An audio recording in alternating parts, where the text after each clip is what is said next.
एक दिन एक साधु एक गांव पहुंचा, वृक्ष के नीचे डेरा डाला और ऊंची आवाज में चिल्लाता, जो चाहोगे सो पाओगे। उस रास्ते से गुजरने वाले लोग उसे पागल समझने लगे। सभी कहते, ये तो पागल है, सिर्फ चिल्लाता है। एक दिन एक बेरोजगार युवक उस रास्ते से गुजर रहा था। साधु के चिल्लाने की आवाज उसके कानों में पड़ी, जो चाहोगे सो पाओगे। ये युवक सुनकर साधु के पास गया और उससे पूछा, बाबा, आप बहुत देर से जो चाहोगे सो पाओगे चिल्ला रहे हो। क्या आप सच में मुझे वो दे सकते हो जो मैं पाना चाहता हूँ?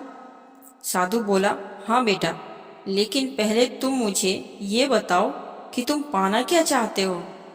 लड़का बोला, बाबा, मैं चाहता हूँ कि एक दिन मैं हीरो का बहुत बड़ा व्यापारी बनूं।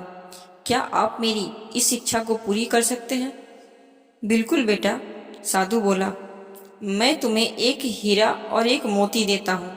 उससे तुम जितने चाहे उतने हीरे मोती बना लेना। साधु ने कहा। युवक की आंखों में आशा की किरण झलक आई। साधु ने उसे अपनी दोनों हथेलियों को आगे बढ़ाने को कहा। युवक ने वैसा ही किया। साधु ने पहले उसकी एक हथेली पर अपना हाथ रखा और बोला, बेटा, इस दुनिया का ये सबसे अनमोल हीरा है। इसे समय कहते हैं। इसे जोर से अपनी मुट्ठी में जकड़ लो। इसके द्वारा तुम जितने चाहे उतने हीरे बना सकते हो। इसे कभी अपने हाथ से निकलने मत देना। फिर साधु ने अपना दूसरा हाथ युवक की दूसरी हथेली पर रखकर कहा, बेटा, ये दुनिया का सबसे कीमती मोती है। इसे धैर्य कहते हैं। जब किसी कार्य में समय लगाने के बाद भी वांछित परिणाम प्राप्त ना हो तो इस धैर्य नामक मोती को धारण कर लेना।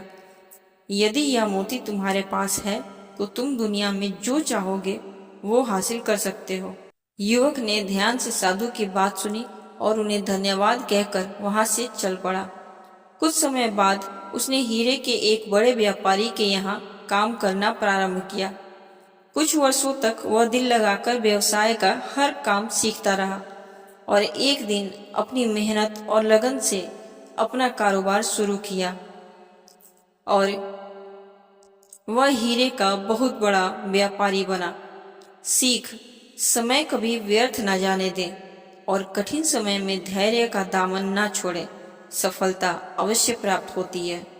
अगर आपको कहानी अच्छी लगी हो तो वीडियो को लाइक कीजिए और हमारे चैनल को सब्सक्राइब कीजिए। तो मिलते हैं अगली कहानी में।